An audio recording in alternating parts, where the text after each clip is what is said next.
Trump administration turns up the pressure on Iran. New questions about who's really calling the shots in Tehran. Some people now say power may be shifting away from the clerics and into the hands of the military. Here's former Israeli ambassador to the United States, Michael Oren, on America Reports yesterday. We believe here that the people the president is talking to are actually in the military and the IRGC, and they're the people who are actually calling the shots in Iran now. And if so, they're not clerics. They're not theologians, and maybe they'll be more practical. All right. Well, perhaps they will, perhaps they won't. With me now, Dr. Mahsa Tehrani, U.S. advisor to the National Union for Democracy in Iran. She fled Iran as a child, first to Turkey and then here to the United States. Doc, good to see you this afternoon. Great to see you. So you've been in touch with patients in Tehran. You heard from one just in recent hours. Yes. We've done a translation here talking about who's in charge, what the leadership might be, who the president is talking to, and how the Iranian people feel about that. Let's listen here. Many think there are two possibilities. Either it hits our power infrastructure and things get much worse. Some think no, Trump will cut a deal with someone like Gallup and end it without continuing.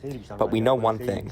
If the war ends without incident, the Islamic Republic will torment us even more and tighten its grip. It's like a cornered wolf that wants to devour everyone. I don't think it can be controlled anymore. It would be a huge mistake to trust people like Gallup. Nobody's happy about the situation.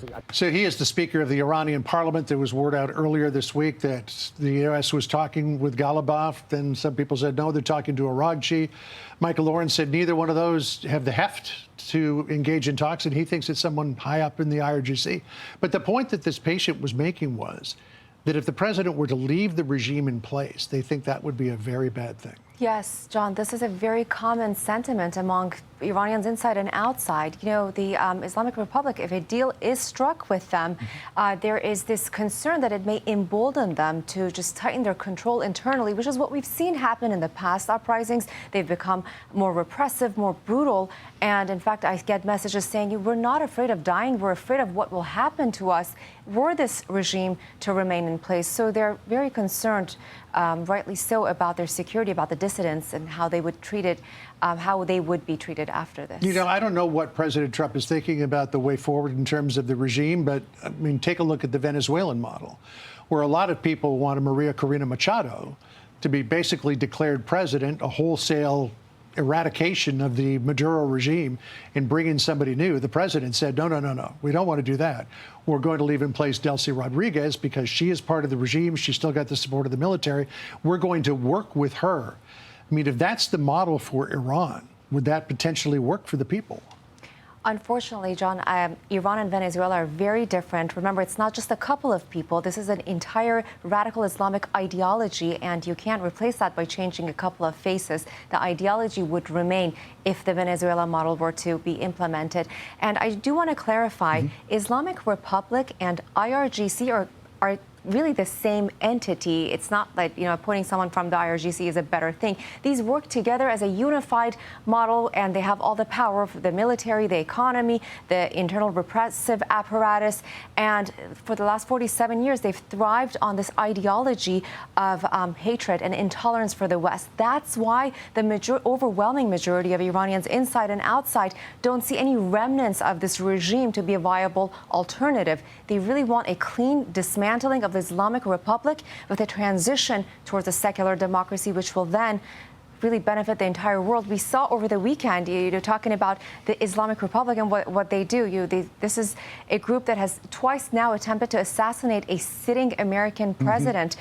They clearly lied about their intercontinental ballistic missile range. You know, they targeted Diego Garcia over the weekend.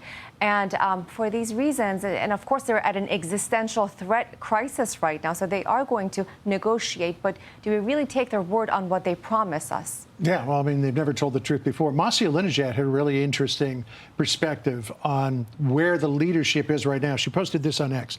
She said, since President Trump revealed contacts with the Islamic Republic, we're seeing something very telling inside Iran. Chaos at the top. Regime officials are either turning on each other, pointing fingers, accusing one another of negotiating with the United States, or in their own media and social platforms, they're warning against character assassination figures like Gallup or Rouhani, because suspicion is spreading happening inside the regime itself. Some are even calling for arrests or worse. Others are publicly shaming officials, accusing them of secret talks.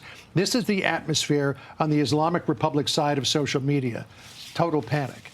Is that an indication that it's coming unraveled? Well, that's the goal, right? We know that President Trump is a genius deal maker. He may now be a genius strategist if this has inadvertently led to them all struggling like this within one another. Remember, the ultimate goal is for the Iranian people to have this feel the safety and security to rise up. They unfortunately don't have that yet. They want the repressive apparatus to be dismantled enough for them to be able to hit the streets and take over the government. And this chaos certainly will help further weaken the regime. Doc, always great to see you. One of these days, we'll get back to talking.